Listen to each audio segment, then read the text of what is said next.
The 530th edition of the Four Corners podcast starts right now.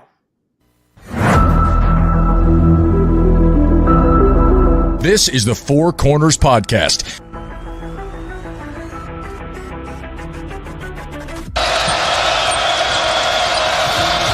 And that could make a difference. Lawson at the buzzer. Got it! Maybe not. Ty Lawson wins it at the buzzer. Deep three. And Green rips down the rebound in traffic. 4-on-1. What a great job. What a terrific job in transition. I mean, you couldn't plan that any better as a coach. Gets the roll. Here we go. Page has it. Carolina down one. 84-83. Page into the front court with 4 seconds. Page to the rim. Got it! Got it! 9/10 of a second to go. Inbounds. Washington gets it to Warren. His full court shot. No good. Marcus Page baby. Does it for the Tar Heels. Carolina wins it. Don't force it if you're Goss. Comes in. Blocked by Meeks. Buried up ahead to Jackson.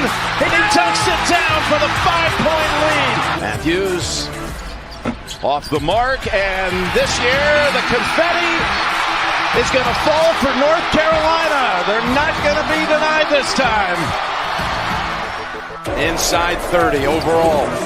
Love, top of the key. Oh! Big time delivery. Here are your hosts, Josh Marlowe and Anthony Pagnotta. Hello and welcome into another live edition of the Four Corners podcast. We are powered by Carolina Electrical Services.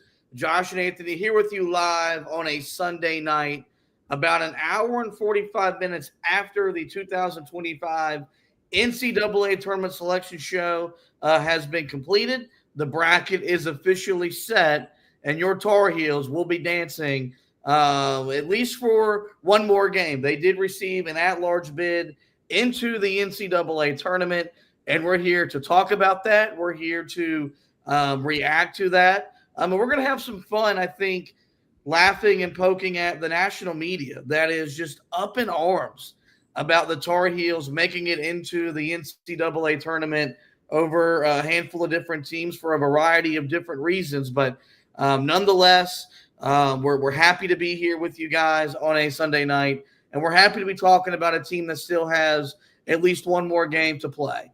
The mood going into today, I don't think it was where it is right now.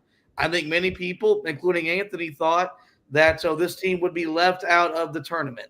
And then there were people like me that were leading the charge that still thought there was a way for Carolina to hear its name called on Selection Sunday. And that was the case this evening. And so we're going to here to talk about all that. This will not be an official preview. We'll be back.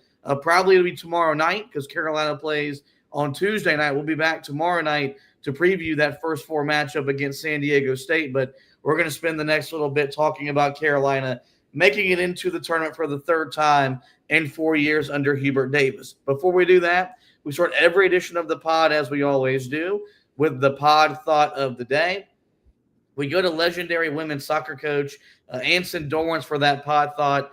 That thought is, quote, "It is amazingly liberating and actually a lot of fun when you allow yourself to just go for it, to get stuck in it. Your capacity to take the risk is also a measure of your commitment to giving your best effort for yourself and for your team. So don't be a hummingbird, be a hawk," end quote. Was trying to find something that could relate to how this team went from 14-11 into the NCAA tournament. And I think that was a quote that really summed it up the most and the best. After the Clemson debacle, after the Clemson blowout, and Seth Trimble voiced his displeasure with how Carolina competed in that game, man, something switched for Carolina. And all of a sudden, a team that had played almost tight all year, played loose, played free, they played confidently, and they ran off 6 straight wins. They've won 8 of their last 10. Their only 2 losses have come to the Duke Blue Devils, albeit those losses hurt because it's Duke. But Duke's maybe the favorite right now to win the national championship. entering the tournament. There's not a whole lot of shame in those two losses that Carolina was given. But I felt like this team really played with a just go for it mentality.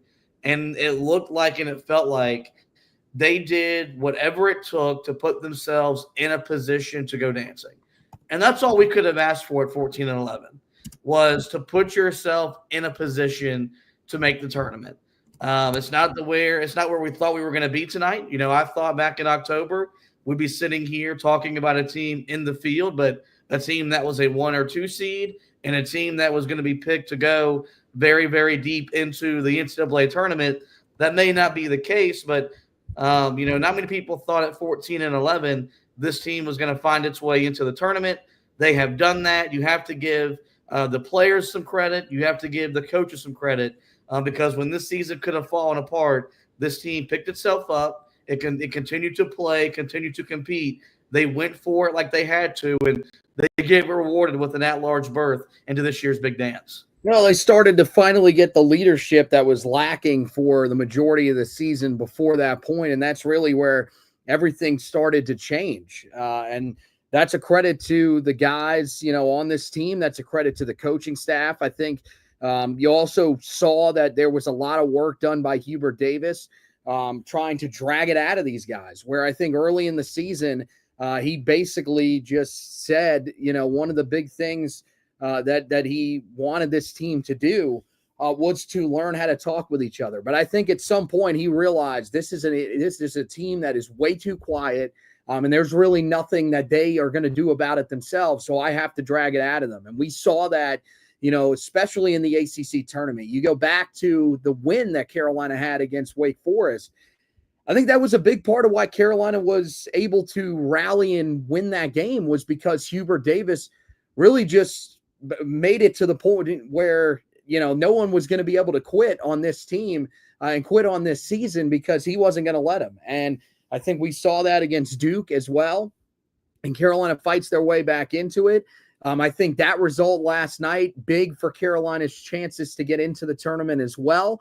And so, it works out. It culminates in the perfect recipe for Carolina to be able to go to the dance. But yeah, credit to these kids, because it would have been easy after that Clemson game to just say this isn't our season and finish with a record similar to what Texas had this year. And if they end up finishing with that type of record, Carolina certainly does not get the benefit of the doubt that Texas did for being in the SEC and find their way into the NCAA tournament. Yeah, and I think one thing that really helped Carolina, something that I talked about this morning when I made the case, you look at all the teams on the bubble, Carolina, amassed 22 wins. That's a pretty big number of wins to leave out of the field. They had 15 wins in between their conference play in terms of regular season and conference tournament competition. That's a lot of wins at the power conference level. We can sit here and talk about how bad the ACC is, but 15 wins in a power conference, it's pretty hard to rack up that number and not hear your name called on Selection Sunday. And then there's just the way this team played. I firmly believe that, let's just say that 6-game winning streak still occurs, right? But they happen in the way that a lot of Carolina's wins in January took place. A last-second shot against Notre Dame, a last-second block against NC State. If those types of wins happen in the 6-game winning streak, I do think Carolina does get left out. That was not the case, though. You're talking about a team in their wins was averaging over 90 points per game. You're talking about a team in its wins, they were beating their opponents by double digits more often than not. I think 6 of the 8 wins were by double digits. The only ones that weren't were the road win, I believe, at Syracuse, and then the neutral court win against Wake Forest into the NCAA tournament. And so we talked about it this morning that, the last 10-game metric is no longer, provided to the tournament committee. It's not something they use in their evaluation, but there's no denying that it played a role in how Carolina found its way into the field. I think it's a big reason why Xavier found its way into the field, because of how hot they were down the stretch, whereas some of these other teams had up and down, finishes to the regular season, finishes to the conference tournament season, like a Boise State, a team that, got to its conference championship game, but that game was over by halftime. That team got blown out. And I do think how you're playing in March should matter. Like, I do think that should be part of it. Like, if you're truly evaluating these teams and you're truly watching as many bubble games as you possibly can, and I don't mean to brag about us, but you and I do that. I mean, it's the one thing that, that we spend these Saturdays with 3 screens in front of us, and we're watching the meaningful games with the SEC and the Big Ten. But the last 3 weeks, we were watching bubble games. And we were watching these teams that we knew Carolina was going to be battling for a spot to maybe earn themselves into the tournament. And I'm not saying it's because I'm a Carolina fan, but Carolina passed the eye test. Carolina looked the part. We can sit here and talk about 1-12 in quad one, and that's going to be every detractor's biggest reason is, well, they played a tough schedule, but they didn't beat anybody. But I got into this conversation with the guy on Twitter today. How many of these teams that were on the bubble would beat the teams that Carolina lost to? Like, are you telling me that Boise State was beating Duke? That Boise State was beating Florida? That Boise State's beating Michigan State? They couldn't even beat Boston College. They couldn't even beat Boston College. So that argument makes no sense. None of the teams that got left out of the field deserve to be in. I mean, I thought Indiana was probably the one that should have had the biggest beef. That was before West Virginia got left out. Yeah, West Virginia is probably a team that should have had the biggest beef with it. But you lost to TCU, you lost to Arizona State, and you lost to Colorado. You lost to 3 of the worst teams in the Big 12 this year. That's just inexcusable. Like, I don't know what to tell you. Now, I will say the reasoning that was given from Bubba Cunningham as to why they were left out was pathetic, because Tucker DeVries hasn't played for them for about 3 months now. So their best player being out, I mean, they've played almost the whole year without him there. That one didn't make a lot of sense to me. But Ohio State should have never even been considered. 17-15. An overall record. That is someone that should not be anywhere close to the NCAA tournament field. And you could say, well, they had all these quad one wins, whatever. Doesn't matter. When you're 2 games above 500, you should not be a team that's closing in on playing for a championship, not in this sport. So I think them being on the bubble didn't even make sense. There were other teams that should have been irate about the fact that they weren't on the bubble as compared to them. And then Boise State, you lost a quad 4 game, so you don't deserve to play for a national championship. So I don't have any issue. And for anybody that says that Carolina got in because Bubba Cunningham was the director of the board, well, first of all, he had to step out of the room when Carolina was being discussed. So unless you've got evidence that didn't happen, then I don't really know what to tell you. And anybody that says that it's the brand that they got in, I really don't care. My team's in the tournament and your team is not. So kiss me where I branch. That's kind of how I look at it. Everybody can get angry about it. But if this team goes to Dayton, wins that game, that should shut everybody up right there. But it won't. If they go on to then beat Ole Miss, God forbid go on to beat, we would assume Iowa State. But again, when it comes to this crazy month, you can never assume. You never know what's going to happen. Carolina gets to the second weekend of the tournament, then all these people are going to look dumb as hell that are complaining about this. And I think there's a chance that can happen. At this point, I don't know if I would pick that to happen, but I think, we can certainly discuss that a little bit more as we move forward here. But yeah, to me, there are a lot of people that are up in arms and saying how this is the worst thing that's ever happened to the NCAA. That this shows that the NCAA tournament is flawed. I mean, it's real simple. If you don't want this to happen moving forward, then don't have athletic directors as the chairman of these boards. I think that's really the simple answer, which I don't see how that hasn't already happened. I don't know why that's a thing. I don't understand why they do it in college football either. It doesn't make any sense. Why you have guys that could potentially have their own teams involved in the process, but as long as the process is carried out right, it shouldn't really matter. And it seems like it didn't really matter here. They went off of the eye test. They went off of how teams were playing towards the end of the season. And if they're going to do that, which I think needs to be a part of the recipe, then Carolina should have been in, and they were rewarded that way. So I think it worked out the way that it should have.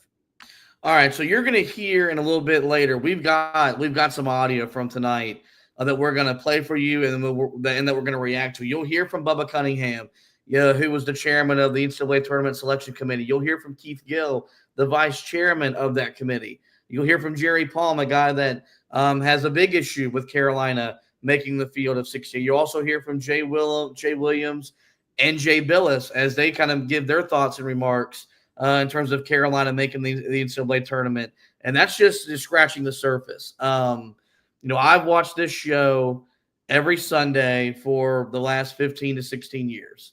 Like it's a part of, if you love college basketball, Selection Sunday, 6 p.m., you're there.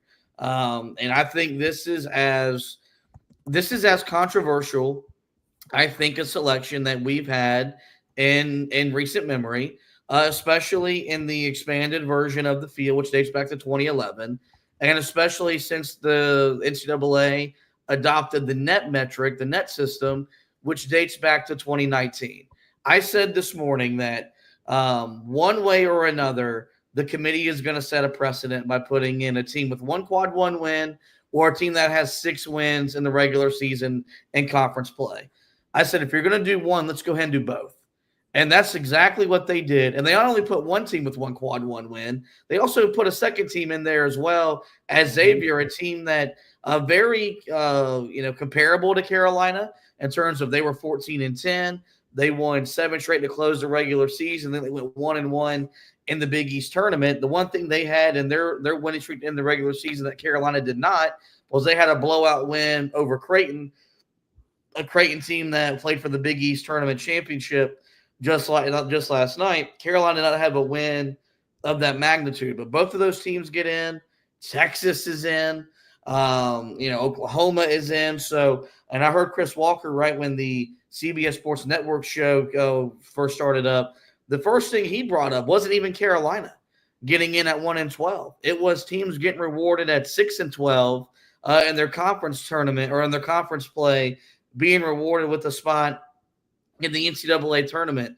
And so, I think, Carolina, it's going to be dissected and it's going to be looked upon. And I think, honestly, if you're a Carolina fan and if you're Hubert Davis and that coaching staff, you're clipping every bit of negative energy that's being shown your way. And you are using this just for extra motivation and extra fuel. Because you know what the talking point is going to be if you go out there and you lose on Tuesday night. Well, you shouldn't have been there. And I don't think that's the case like last year when Virginia got into the first 4, got blown out by Colorado State. I don't think that those two things are as comparable as they'll be made out to be. And so I think that's also something important to note right there. Now, when you look at Carolina in terms of making the tournament, in terms of making the field, they were the last team into the field of 68. This was the last team that was given a spot in this year's bracket. And look, I'll sit here and say that it's very odd, very not used to. I mean, you got to think about it. 3 of the last 4 years we have covered this program, and they were a bubble team into February going into March 3 of the 4 years. That's not okay. That's not the expectation. That's not the standard. That needs to change.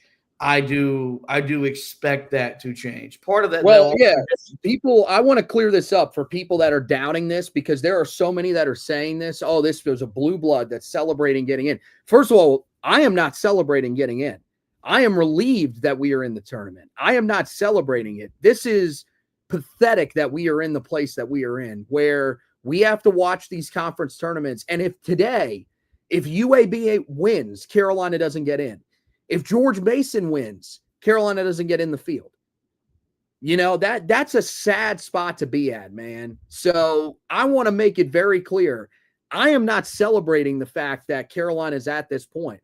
I'm just more relieved that we can stop hearing the BS arguments from Tar Heel fans about Hubert Davis missing the tournament 2 out of 3 years. RJ Davis's career gets to continue. And most importantly, Jalen Withers' career gets to continue, and that's not the way that it ends. Because that was going to be one of the most painful things to watch as Tar Heel fans continued to batter a kid that got Carolina back into contention for the NCAA tournament to begin with. So that's the reason that we are, quote unquote, happy about today. That's the reason that we're sitting here talking like we are about this, because yeah, when it comes to the standard of this program, this is not meeting the standard of this program, and that has to change as soon as possible.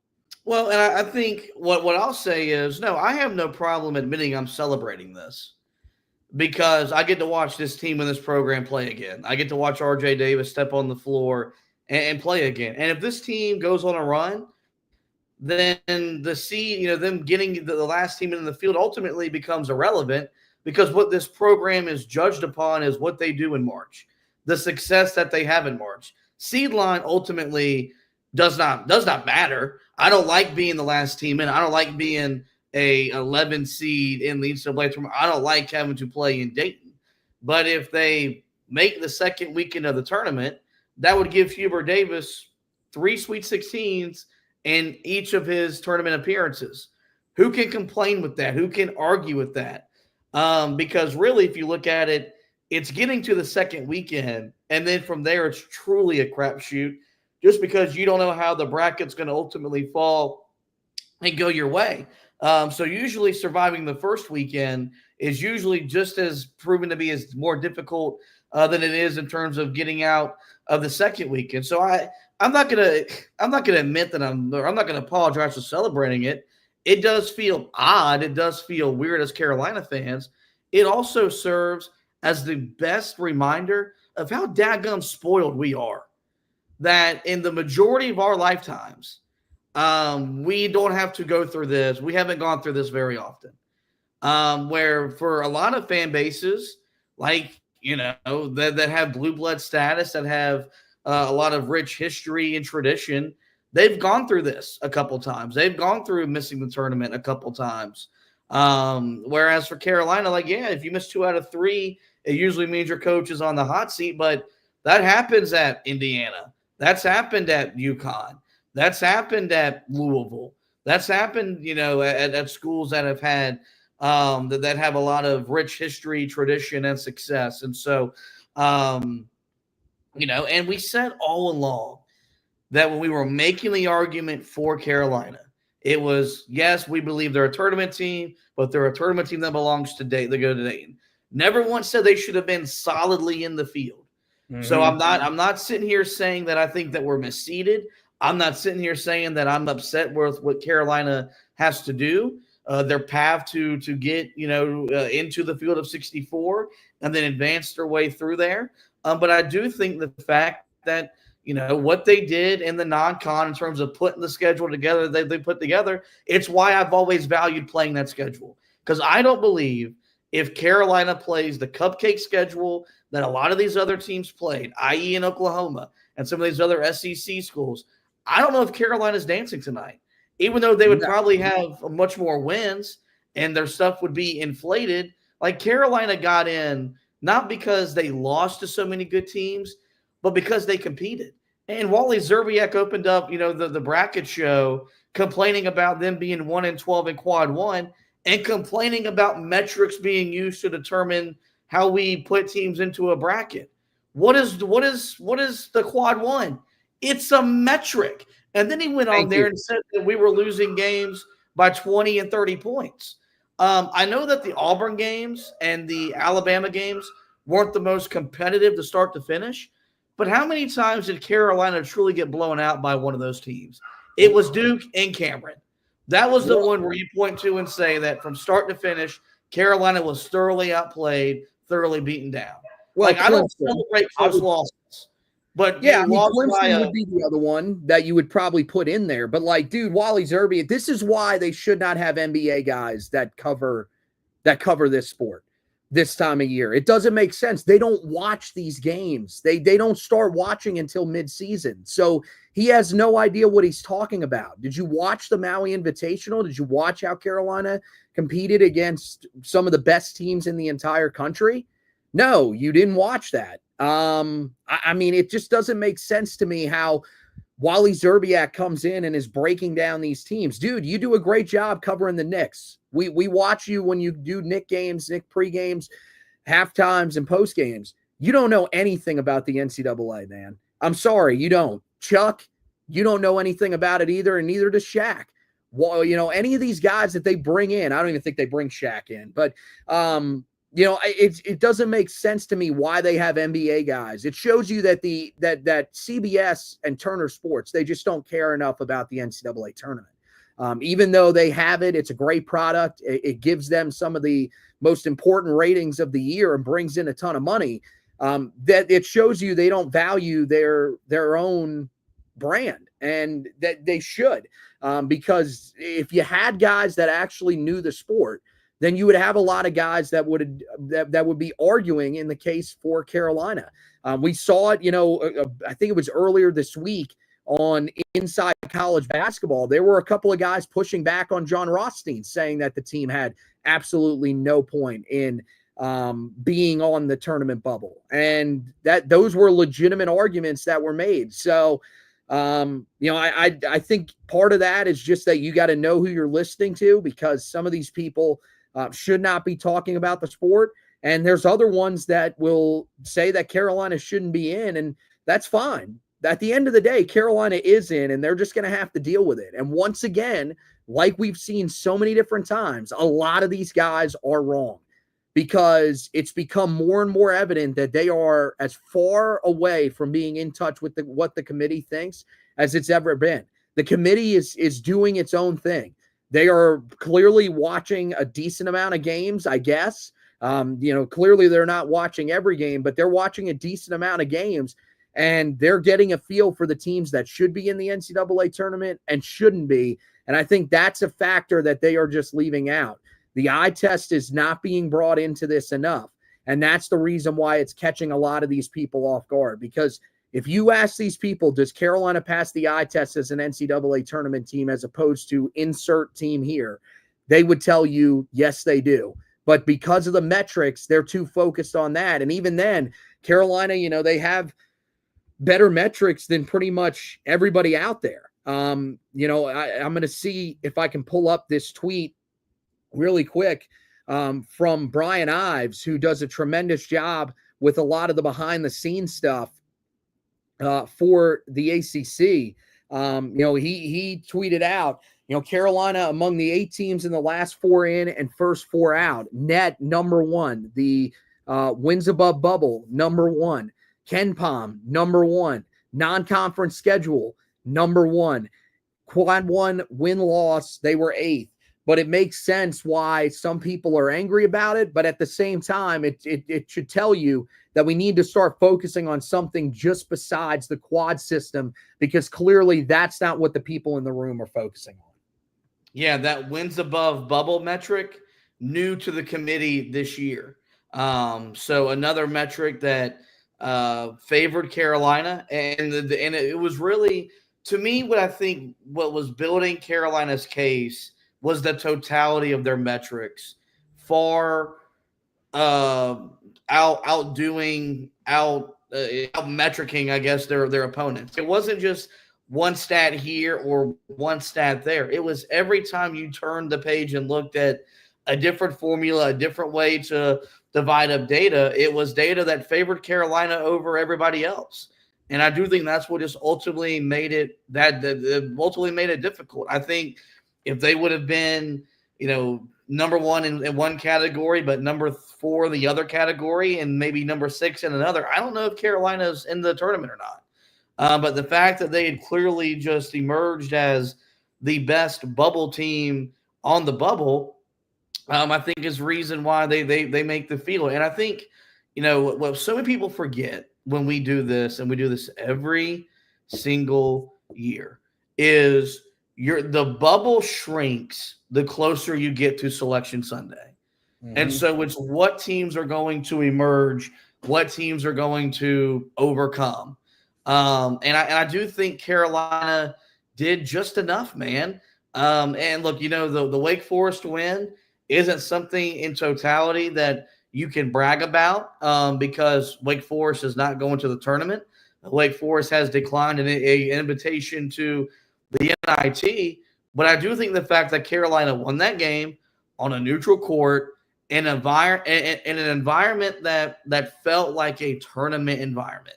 Like it felt like these were two teams that knew they had something to play for. I think the fact that Carolina was able to win that game in the manner that they were able to win the game is probably what put them over the top. And the sequence we'll have to think back to for the remainder of the season, no matter when this season ultimately ends for Carolina. We hope it's not until a few weeks down the road. But it was the sequence when Ben Allen Lubin got the block, and then you got the three from R.J. Davis to give Carolina that 4-point lead with less than 4 minutes to go. Because it was when that happened, it allowed Carolina, I think, to breathe. It allowed Carolina to just kind of take a step back and realize we've got control of this thing. Now we got to go close it. And that's what they were ultimately able to do. And I do think the comeback against Duke helped as well. Carolina was down 24 at one point. If they don't come back and get to as close to winning the game as they did, and that game stays a 15 to 20 point margin the rest of the way, who knows, what ultimately ends up happening to Carolina, but that's not what happened. This team's done what it's done all year long. It fought, it got back into the game, and they had a chance to tie, had a chance to win the game. They ultimately didn't make the plays they had to make, but I do think it really helped them in terms of their pursuit of making the field of 68. What I want to do really quickly before we get to the audio that we want to play is kind of get your initial reaction because we were not hanging out. You declined numerous invitations to come over to the Marlowe Mansion and hang out on this fine Sunday. I offered you to say if you want to call and talk during the final championship games, that could also happen. My phone never rang, so we were not hanging out.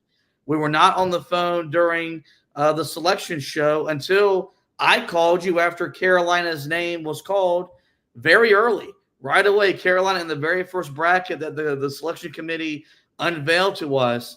I'll tell you how I initially reacted, but what was your initial reaction while you're sitting there watching Selection Sunday and you heard Carolina's name not only be called, but be called as early into the show as it was? I mean, really just stunned and immediately trying to reach for the phone because I knew that, you would either be calling or I would be calling you to react immediately to it. It was just, honestly, just stunned. I could not believe, especially after Louisville had been placed as an 8th seed. I immediately said to myself, oh boy, this does not feel like this is good for Carolina's chances. And, I did not expect that it would be that early. They moved down to the bottom part of the bracket and they say Ole Miss, and then they say the winner of San Diego State and North Carolina. And I'm like, and immediately you hear Seth Davis start reacting to it. He can't believe it. What a shock that he can't believe it. But yeah, it was truly as stunning as it gets. Because you thought for sure that if Carolina was going to be in the field, they were going to be a team that would have to wait until probably the final part of the bracket was revealed, or at least the second to last region. And they're the first, and that's the most controversial. Those are the final two teams that end up making the field as at-large teams.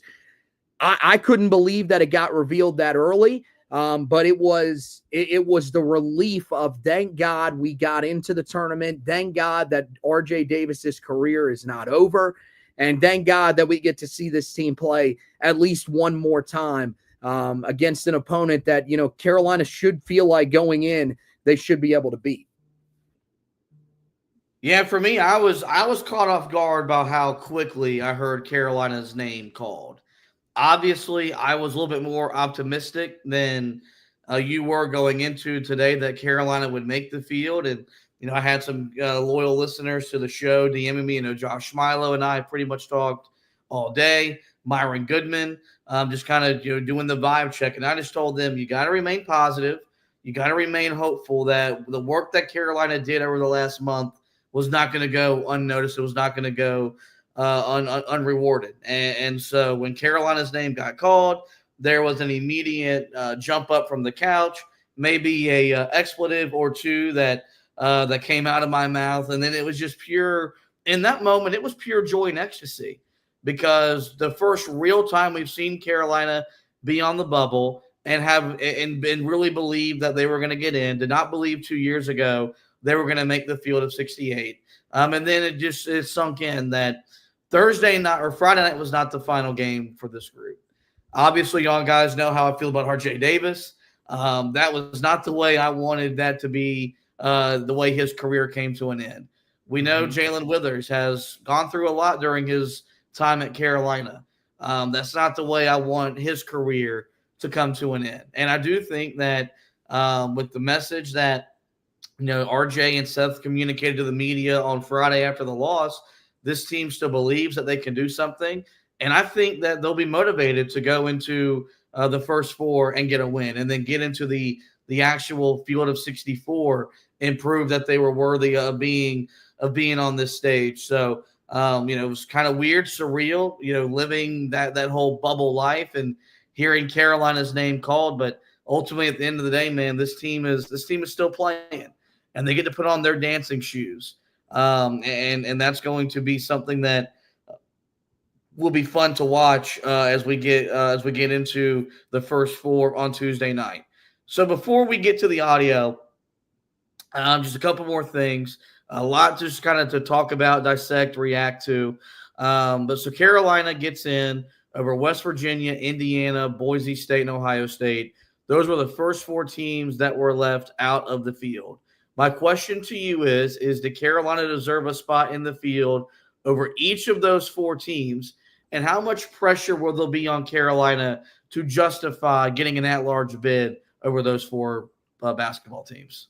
Yeah, I mean, of course, I believe that Carolina should be in over those teams. As I laid out earlier, West Virginia, the biggest thing with them is that, I mean, you look at it, they're a team that lost to some really bad teams in the Big 12. And that's the thing that Carolina didn't have. They didn't have those bad losses. And you could say, well, West Virginia was a team that, still didn't lose a quad 3 or quad 4 game. And it doesn't matter. You lost to 3 teams that finished the season at or below 500. That simply cannot happen if you're a tournament team. And so I think that was really a big part of the reason why they get left out.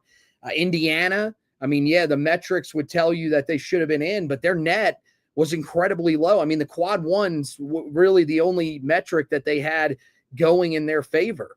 I don't know why that's the case. I really don't understand. To me personally, I would have put them in over Xavier.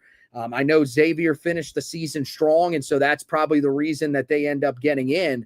But I just don't think Xavier had nearly the resume that Carolina had with just one quad 1 win to be able to get in. But I mean, Indiana, yeah, when you have that type of net rating, it's going to be hard to overcome that. We've seen that before. So that really isn't all that shocking. And then I already mentioned, the other teams that were considered the last 4 in. Ohio State, I still don't understand how they were even being considered. I know that their net rating was high. They're a team that was 3-4 in quad 2 to go along with being a 17-15 team and being below 500 in conference. Should not have even been considered. You got blasted by an Iowa team that was begging to find a reason to fire Fran McCaffrey in the first round of the Big Ten tournament. Shouldn't be in. Shouldn't be anywhere close to the bubble. Boise State, you lost a quad 4 game. Sorry, not sorry. You also really suck ass when they've put you in the tournament field. So why would we even want you anywhere near this tournament field? Those teams, I don't understand why anybody would look at them and think that they deserve to be in. There will be people that will think that they deserve to be in. To me, the Mountain West still got too many teams in. I don't think Utah State should have been a team that made the field. And San Diego State, to me, probably should have been the team that if there was another team locked in from that conference, that should have been the team that was there. But yeah, to me, there's zero argument for any of those other teams that missed out on the tournament that should be in over Carolina. You can think whatever you want, but Carolina, all the different metrics, as I said earlier, are in their favor except for quad one. And it shows you that the quad system really probably isn't going to matter nearly as much moving forward. It's going to be more about what the overall net rating is. It's going to be how you schedule. And that should be a thing. Last year, we were talking about it. There were too many teams that got into the field last year that didn't schedule great in the non-conference. And you saw it that when they got to the NCAA tournament, they were teams that did not look prepared to play in the NCAA tournament. This year, I don't feel like you're going to have to worry about that because they rewarded the teams that scheduled tough in the non-conference. And Carolina, I feel like they're going to be a team that's going to be ready to go when they step on that court against San Diego State, and if they, of course, eventually advance to take on. So, yeah, I don't feel like Carolina should be apologizing for that. And in terms of pressure, I mean, it doesn't really matter who's putting pressure on them. The rest of the national media, like, we don't really care about that. I think it's great that people are doubting Carolina, that think that they shouldn't be in the NCAA tournament field, because to me, if I'm Hubert Davis, I'm showing my guys every one of these videos, every one of these audio bites of people complaining about how this team doesn't deserve to be in, how they shouldn't have even been considered to be on the bubble, because that's going to motivate this group. And that's what should happen. Everybody believes that San Diego State should have been in the NCAA tournament. They should be rolling in comfortable. For Carolina, they should be rolling in incredibly motivated because they have played better at the end of the season, but yet they are getting the disrespect, the more disrespect than any team I've ever seen put into the NCAA tournament field. And so I think there is zero pressure on Carolina. I think there should be, plenty of energy for this group when they take the floor on Tuesday night against San Diego State to prove that every one of these people is 100% wrong about them. All right. Yeah, appreciate you stalling there. I'll take you guys behind the scenes. I'm having to run this live stream off the hotspot of my telephone because we lost internet about an hour after the selection show goes final. A storm of all storms rolled through the 704, knocked out my internet. I have no internet until about tomorrow afternoon. I had to go grab my phone so my phone could stay charged. That way this live stream could still run. So I appreciate you stalling there until I got back into the room. Didn't even know you were gone for the majority of the time. I was just rolling. People knew Dr. Quads had left the room. There's a presence that I carry about me in March. And so that was definitely missing while I was gone for a minute and 45 seconds. Carolina deserved to be in over these teams that were left out. I know West Virginia is going to maybe be the most heartbroken team tonight. And I could definitely sympathize with them. And I thought Bubba Cunningham's answer was a very weak answer, but I do think what happened to them were their bad losses outweighed their good wins. And that's always the conversation that you have this time of the year is, do you value who you beat more than do you get punched for who you lost to? It appears in the case of West Virginia, who they lost to carried more weight, carried more water than the teams that they had beaten. Indiana, this is a team that had played well down the stretch, but, there was a reason why Mike Woodson was basically forced to resign during the middle of the season because they had a bad stretch that really put them in a position to have to win a lot of games to end the season and into the Big Ten tournament to really go dancing. And Indiana just not where they should be considering the status of that program. Boise State, whether this is right, wrong, or indifferent, I don't know. I'm talking about a team that hasn't won a tournament game in their last 7 appearances. I do think that should count. That should carry some merit because if you can't go in there and compete, what's the point in putting you in the field? And so I do think, combined with, a loss in quad 3, a loss in quad 4, a blowout loss in your championship game definitely hindered them. And then Ohio State, man, it's easy. 17 and 15 teams should not make the tournament. And they are the clear-cut best example why tournament expansion is not needed. Like the fact that Carolina made the tournament is a great example of why expansion is not needed. You're having a hard time finding 68 quality teams, 37 at-large quality teams to put into the tournament a year in, year out.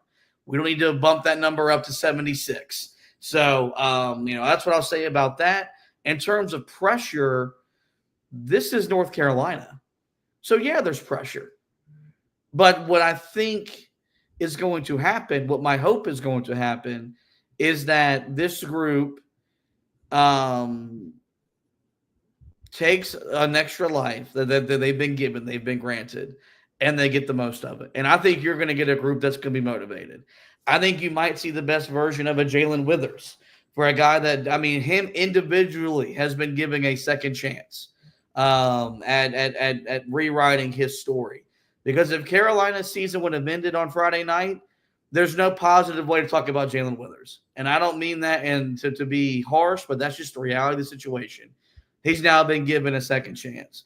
RJ Davis can continue to maybe add to his individual stats, but also he's got a second chance at making something out of the season and putting together another performance or two that will live in Carolina lore forever. So there's always pressure for this team, this program, to perform and win at the highest level. But I do think the fact that they got in, you'll see a sense of pride and commitment and determination for them to really prove that they deserve to play on the NCAA tournament stage. We've been talking about the audio. We've been hinting at the audio. Let's get to that audio now because we've got quite a handful of cuts that we want to roll through for you guys. We'll start with Carolina's AD, Bubba Cunningham. He is the chairman of the NCAA Tournament Committee, ending his 5-year stint on the committee. He talked about how the process of discussing Carolina as an at-large team unfolded with him not being in the room. I am very familiar with all of the protocols and procedures inside that committee room. You guys go to great lengths to make sure there are no conflicts of interest. You are the athletic director of the University of North Carolina in your day job, so it's going to be a natural question for people who don't know all those procedures to ask whether North Carolina may have gotten a little bit of an advantage that their AD is a chair. So I'm going to invite you to answer that question, and then maybe if Keith could shed some light on that discussion. Well, thanks, Seth. And obviously, I'm going to defer that to Keith. But, all the policies and procedures were followed, and Keith can address exactly how North Carolina was discussed because I was not in the room for any of that. Yeah, thanks, Bubba. And Seth, I appreciate the question. As the vice chair, I managed all the conversations that we had about North Carolina, and we had quite a few. Our policies require the AD of any school to recuse themselves and actually leave the room for those discussions, and they're not allowed to participate in any vote as well. So we followed those, had lots of discussions about North Carolina. Saturday night we took our final vote, and we voted in 4 teams in the field on Saturday night, and we had a contingency vote.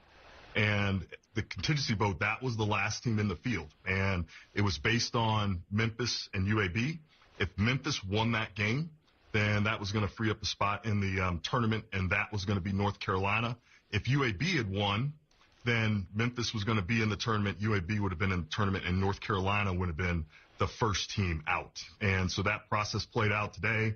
Memphis won, and that put North Carolina in the field. All right, so a bit of a long-winded answer, but a couple things to take away from that. A, thank God for Memphis basketball. Thank God for Penny Hardaway, and thank God they did what they needed to do today against UAB. If you have the financial resources, go donate to a Memphis basketball charity because they definitely deserve the tip of the cap from us Carolina fans. That question from Seth Davis may have been the most pathetic, unprofessional question I've ever heard in my life. Like, he was basically saying without saying, hey, I know all the rules. I know what y'all got to do. Did y'all follow them? Because Carolina being in the tournament makes absolutely zero sense to me. What did you make of that question? Because it felt like, to me, it was immediately right off the bat, Seth Davis, yes, a known Duke Blue Devil, was trying to question the integrity of Bubba Cunningham and this year's committee. Yeah, I mean, that's just a pathetic look for him. It's way too aggressive of a question. And again, what do you expect Bubba to do? Because he's going to say, well, Bubba Cunningham didn't answer the question. I mean, what's he supposed to say? He can only tell you what actually happened. And again, if you can prove that it wasn't done the correct way, then feel free to prove it to me. But unless someone can actually do that, they've got nothing. That's not the reason they put the team in. They put the team in because the people on the committee actually believed that this was a legitimate team that can make the NCAA tournament. So, I mean, yeah, again, it comes down to these people that, just want to believe that there is some sort of cheating that's going on behind the scenes. Of course, it's always going to come back to, well, what would you expect? It's Carolina that's cheating. But again, like the situation that we've been talking about for years now, they don't know everything that goes on behind the scenes. And that's why we're sitting here today having yet another podcast where we're having to explain the situation. I mean, it just doesn't make any sense to me that people continue to go back to this over and over again now as a reason why we shouldn't believe that Carolina is doing things right. I believe that Bubba Cunningham stepped out of the room when they had the conversations. They voted on it and then had a contingency vote, and they voted the exact same way. So it is what it is. Be mad with the committee members, not the chairman of the committee who did not have a say in whether or not Carolina was in this tournament or not. Yeah, and I think it's important to remember or to point out this was decided upon last night. And I know you were kind of saying some things earlier we were talking about because you had a problem with the way that the Big Ten was seated with Michigan being a 5 and Wisconsin a 3. John Feinstein, a legendary basketball writer who passed away earlier this week, wrote a great book about and this was in the early 2000s. It was written right after Roy Williams won his first title at Carolina. But he detailed the process of how the bracket comes together and the way the committee functions. The bracket being put together on Saturday has been protocol for many years. So this wasn't a last second vote to get Carolina into the tournament. This was when the committee convened last night and they voted. Carolina was in the field, barring a bid stealer. And that was something that happened a year ago. If we had the bid stealers that we had last year, I think when 5 teams stole bids into the NCAA tournament, then Carolina would not have heard their name called this afternoon. But that was not the case. And I do think for people that maybe aren't familiar with the NCAA tournament process and the selection process, that this is something that was voted upon and determined last night.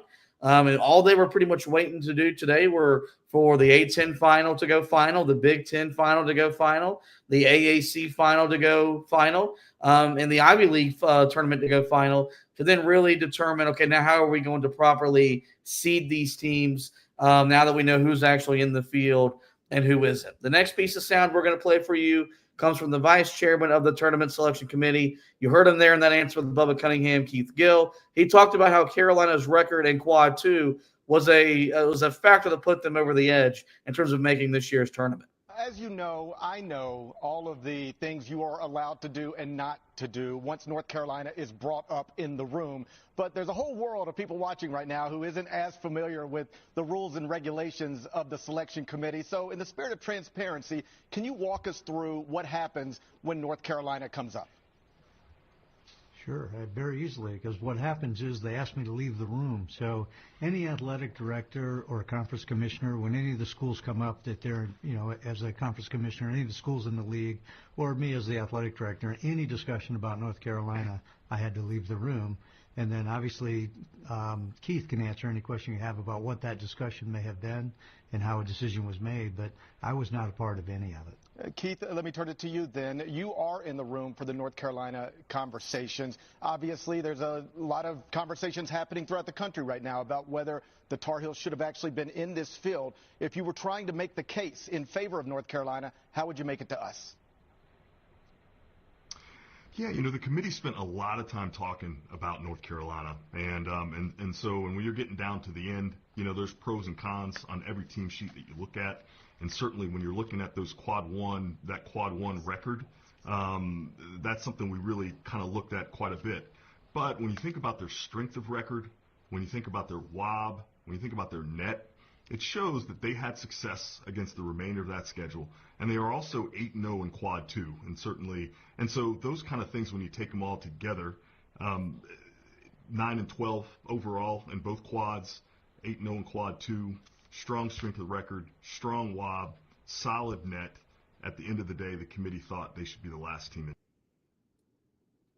All right, really funny hearing them use the acronyms that they use with all these metrics there. Great job by Gary Parrish. Does a great job hosting the Eye on College Basketball podcast.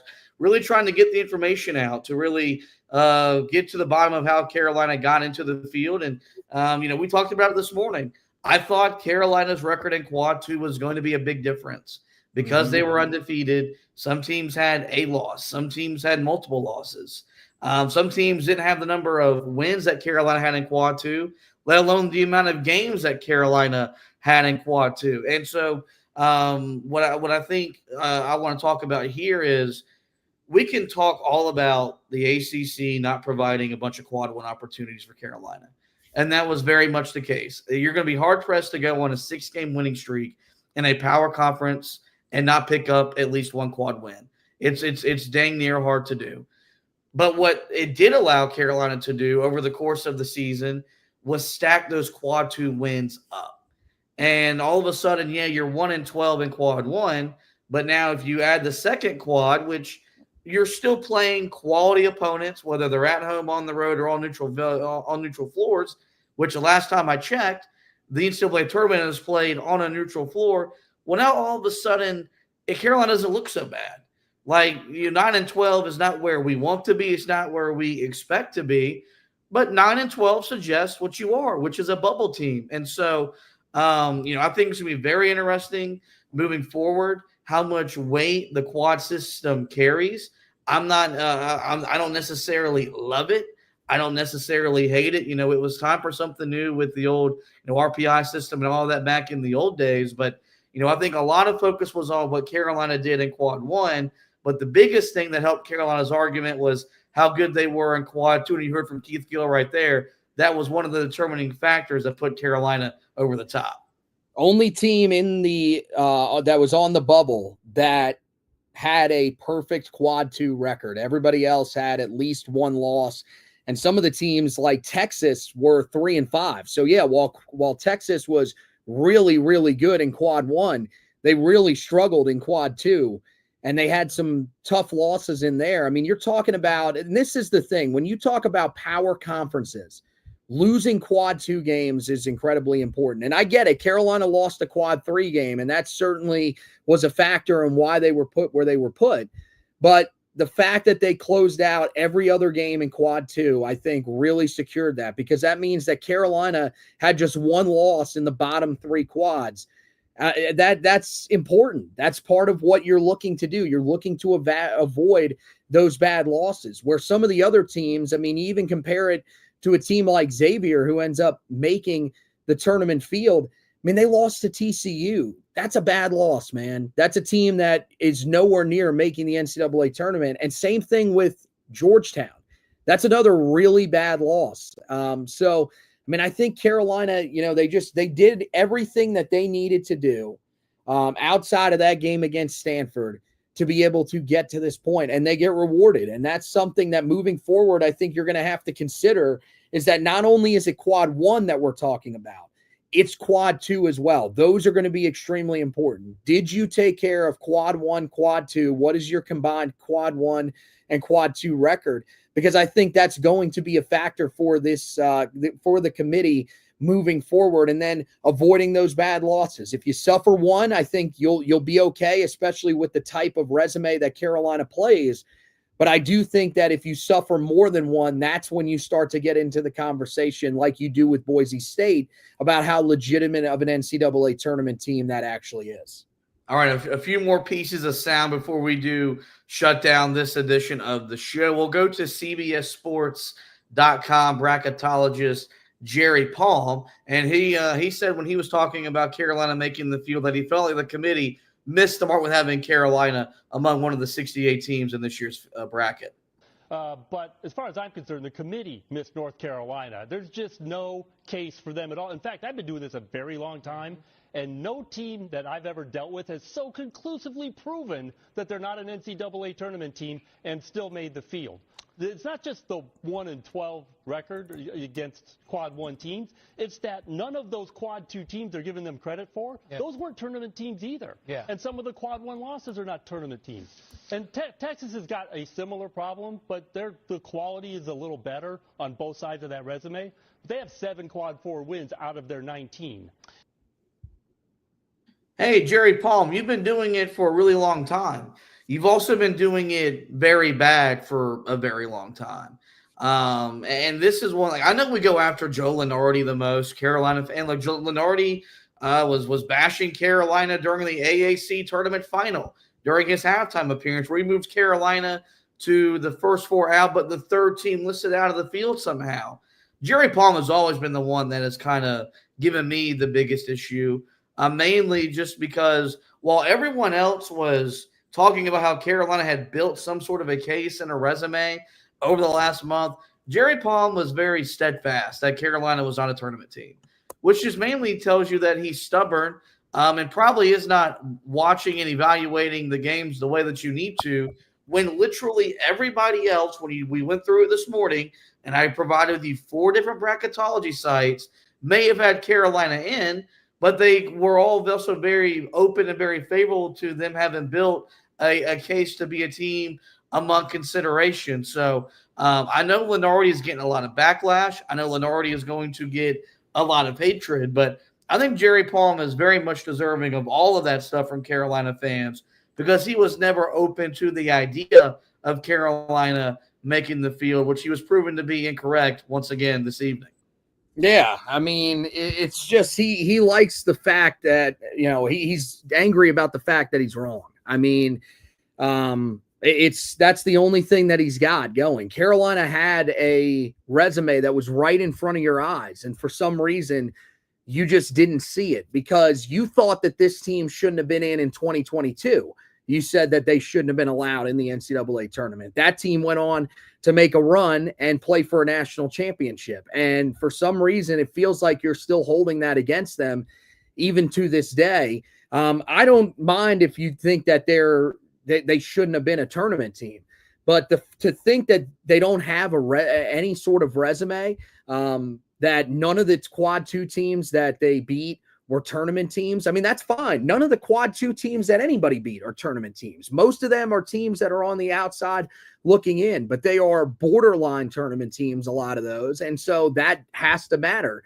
It goes along with the narrative perfectly for him. And for a lot of these guys at CBS that they just, for some reason, they do not like Carolina. They've never liked Carolina. And they think that they're being gifted this tournament appearance. They think that they were gifted the 2022 tournament appearance. I mean, it's ridiculous. And, hopefully this team can prove to them that they were 100% wrong. So, I mean, that's what we're going off of. That's why, I mean, maybe there is pressure on this team, but I think Carolina is going to prove these people wrong when they beat San Diego State, because that's all you got to do. You beat San Diego State. That's a team that was ahead of you. That was a team that was solidly in the tournament field, that everybody thought should have been in the tournament field. So that's really all you got to do. And all of this talk will cease to exist like it should, even as we sit here tonight. All right. The last piece of sound we'll bring to you will come from Jay Williams and Jay Billis. They were on ESPN during their bracketology live show, reacting as the bracket was, of course, unveiled on CBS. And here were their initial thoughts, reactions to Carolina making this year's NCAA tournament. Matchup at Ole Miss against the winner of San Diego State and North Carolina, who made it into the field. To me, guys, that's my biggest takeaway from this whole thing. Is for North Carolina. I don't know how they made the tournament and West Virginia didn't make the tournament. North Carolina had 11 opportunities to play against teams in the field. They only won one of those on a neutral court in December. They have 4 losses to teams that didn't make the tournament. And you talk about a team like West Virginia, who had 6 quad 1 wins. They beat Iowa State. They beat Gonzaga when Gonzaga was number 3 in the country. This is like West Virginia is way more deserving to be in the tournament than North Carolina. And, you look at that, though, in that part of the bracket, too, and Pete Thamel just breaking some news that Keyshawn Gilbert is out for Iowa State for the entire tournament. That's absolutely huge. Keyshawn Gilbert is a big part of that big 3 on the perimeter for Iowa State. He impacts them offensively, he impacts them defensively. That side of the bracket has opened up considerably, especially like Iowa State's a team that could make deep run. Now North Carolina jumps in there. North Carolina is going to be a factor in this thing. They could be. I mean, I'm not as worked up about the end of the line this year as I have been in past years. Like North Carolina we spend too much time talking about the 30th best team in the country or 35th best team in the country. What I do think about the bottom half. All right, so I think Jay Billis was correct that I think we do spend a lot of time talking about the 30 and the 35th best team in the country. I think Seth Greenberg may have had the best opinion there when talking about Carolina making the field. I'm not surprised that Jay Williams said what he said, and I don't think Jay Williams is saying that because he went to Duke. Like we've heard Jay Williams be very positive about Carolina when he's felt the need to be positive. I think he's just a guy that looks at and a guy that watches the ACC probably more closely than some of the other analysts do because he lives in the confines of the conference. But what Seth Greenberg brought up there was very important, which is you have Keyshawn Gilbert, who's a fantastic player for an Iowa State team that really until about the beginning of February, mid-February, was a legitimate national title threat, in my opinion. Like, yes, they were in that second wave of teams behind the Dukes, the Auburns, the Floridas of the world, the Houstons. But, that was a team that, when fully healthy, I thought could get to a Final Four, win a national championship. I do think that is no longer the case right now. I think if that team finds itself playing into the second weekend, that group should be very happy. This is one game at a time. It starts on Tuesday night. Then you got to get to Friday, and then you got to get to Sunday. But I do think there is a path here for Carolina to make some noise and be a team that goes from first 4 to the second weekend, which I believe has happened every year, but either 1 or 2. We've had the first 4 since 2011. So even if it's 1 or 2 years we haven't had a team in the second weekend, the odds will tell you that some team is going to win 3 games this week.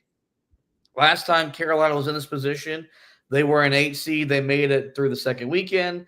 They made it to the Final Four. They made it to within a rebound away from winning a national championship. When you look at that draw compared to this draw, does this one favor Carolina more to making the same type of noise they made in 2022? Well, that's definitely aggressive. I don't think that Carolina is going to make that type of noise. I mean, you're in the first quadrant or first region that was selected, which means that you have Auburn as your number 1 seed. Carolina's not beating Auburn. It's not going to happen. We saw them meet on a neutral court earlier this year. Auburn was better than them. I think since that point, Auburn's gotten even better. They're just way too deep. I can't see Carolina being able to beat them. But could this team make the second weekend of the tournament? Is it more open than it was the last time around? Yeah, probably. I would think that Carolina probably does stand a little bit of a better chance. It starts with, of course, yeah, you're right, getting through a San Diego State team that's going to be really tough defensively. And we'll break it down a lot more. There's no question about that. But I do think that, that's a group that is beatable. They are not a great offensive team. They are good defensively, but they're not as good as they were a few years ago when they went to the championship game, when they had a guy in Lamont Butler that is, still to this day, one of the best defenders in all of college basketball because, yes, he is still playing. He's at Kentucky now. Then you go to Ole Miss. That's a team that's kind of been up and down all year. They have guys that, you are certainly afraid of, like Sean Padula, who can knock down shots from the outside. But they're a team that Carolina should be able to get into a little bit of a track meet with and be able to score on at a pretty decent clip. And so I think Carolina can win that game. And then it's just about finding a way to beat an Iowa State team who no doubt is going to be really tough. But without Keyshawn Gilbert, it feels like, things have opened up just a little bit there for Carolina, and the opportunity is at least going to be there. They still have some really good players. They still have a few guys that were out earlier in the season that are back with them, and that's one of the things that I think they kind of have as an advantage is that they've faced injuries nearly the entire year, and they've navigated them just about as well as anybody. But I do think that this is a draw that sets up pretty well for Carolina. You can't be angry about this draw, as opposed to, I think if you look at the other side of the bracket and you look at what Texas, Xavier, whoever wins that game, what they will end up having to deal with, I think that is a lot tougher than what Carolina has to deal with on their side of the bracket. Yeah, look, I wasn't stating that I think Carolina is going to the Final Four. I don't believe that. I don't think that. I would love for it to happen. I would be over the moon if this team gets to San Antonio. But I do think this draw is easier in terms of getting to the second weekend, which is against one game at a time. But when they made their run in 2022, I had that run stopping in the second round. I had them losing to Baylor because Baylor was the number 1 seed. They were trying to defend their national championship that I do believe that year. And they were looking to, and they had the look and the feel of a team that was going to make a lot of noise. And to be fair, their program has not been hasn't been the same since Carolina beat them in that classic second round matchup. So that's all I'm saying is that I think this draw to get to the second weekend is a lot more favorable, is a lot more manageable than it was when you were the 8th seed, which and then sometimes that's why it benefits to be one of these lower seeds. NC State last year, an 11 seed, made the Final Four. The bracket had to open up for them. It most certainly did, and they made the most of it. With the injury to Iowa State, I do think it makes them more vulnerable. Ole Miss is a good team. They're a fun team, but they have been an up and down team. And I think you put them on a neutral court, that's a team that Carolina matches up very favorably against. And so I do think there's reason to be optimistic and hopeful that we're not just having fun on Sunday night. Hopefully we're having fun on Tuesday night. Hopefully we're having fun on Friday night. And hopefully we're having fun on Sunday as this team can make some sort of noise and really justify why they got selected into this year's tournament. Well, guys, it's been a long day. It's been an incredible, fun day. 2 live shows. We sweated out Selection Sunday, but we've had you covered at every corner, and we're going to continue to do that as we make our way through the remainder of the season, no matter what that has in store for us. In the meantime, guys, we're going to encourage you to visit the website. That's HeelToughBlog.com. The article about Carolina making the field is up there if you want to go and check that out. And then I'll quickly be getting you ready for Carolina's matchup with San Diego State in the first 4 on Tuesday night. So be on the lookout for that game preview. That game recap will be posted on Wednesday morning with the late tip on Tuesday night. Any news and notes that come out of Bill Belichick's spring football practice, Anthony will have you covered with as well. But as long as Carolina is dancing, the primary focus will be Carolina basketball, and rightfully so. As for the podcast, you guys know where to find us.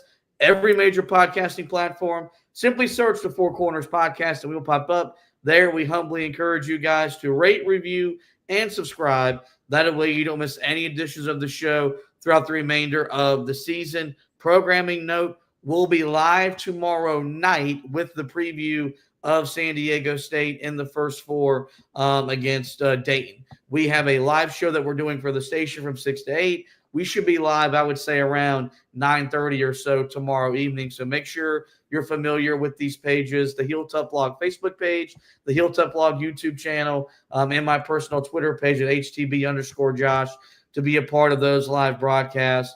But also be on the lookout for the audio platforms. That's why we encourage you to hit that subscribe button. That way you don't miss any editions of the show throughout the remainder of the season. But with that is going to wrap up this edition of the show. We do want to thank Anthony once again for hosting with us. We want to thank you guys for watching and listening. And as always, go Tar Heels.